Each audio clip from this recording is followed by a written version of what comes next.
आज का दिन हम सबको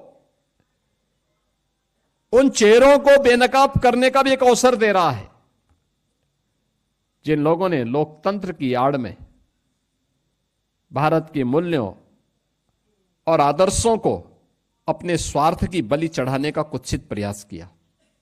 यही तो कांग्रेस करती रही और आज भी उसी मार्ग पर कांग्रेस हो या समाजवादी पार्टी हो या आरजेडी हो या उनके सहयोगी दल हो, उसी मार्ग का अनुसरण कर रहे हैं।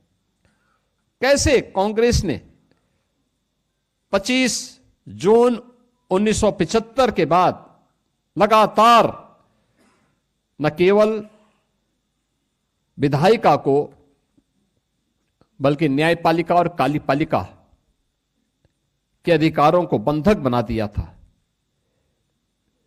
मीडिया जो लोकतंत्र के चतुर्थ स्तंभ के रूप में मानी जाती है, सेंसरशिप के माध्यम से उनकी बिजली काट दी गई।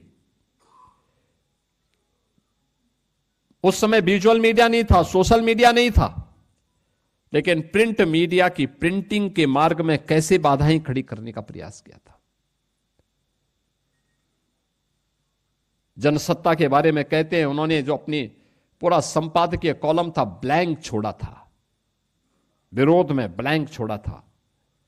कुछ समाचार पत्रों ने काले पृष्ठों के साथ अपना पूरा ब्लैंक पेपर बाहर भेजा था, पब्लिक के सामने पहुंचाया था विरोध दर्ज करने के लिए।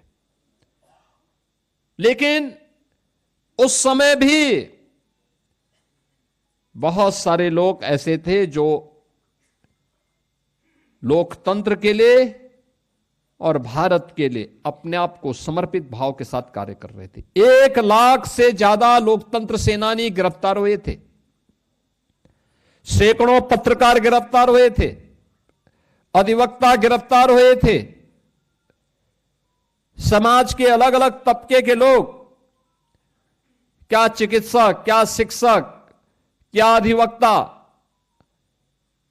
क्या किसान, क्या नौजवान, क्या विद्यार्थी, क्या महिला, क्या पुरुष, इन सभी ने बढ़ चढ़ करके लोकतंत्र को बचाने के लिए अपनी पूरी ताकत लगाई।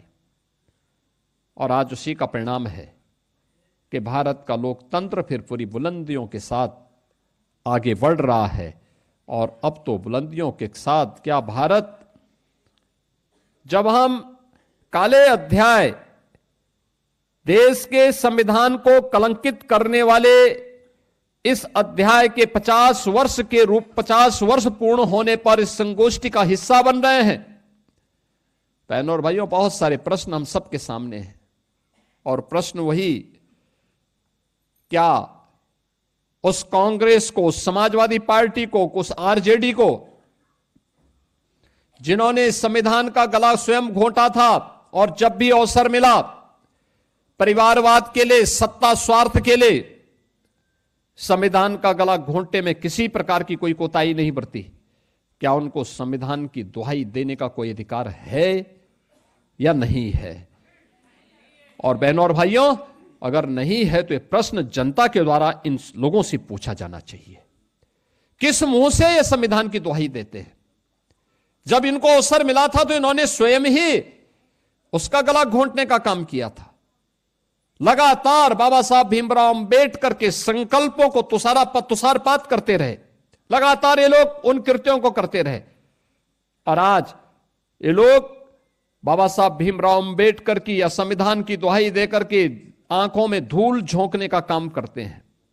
हमें इनको एहसास कराना चाहिए कि नहीं, सच्चाई ये नहीं है। सच्चाई ये है कि जब भी कांग्रेस को, आरजेडी को, समाजवादी पार्टी को या इन लोगों को जब भी मौका मिला, इन्होंने लोकतंत्र के गले को घोंटने में कोई कोताही नहीं बरती।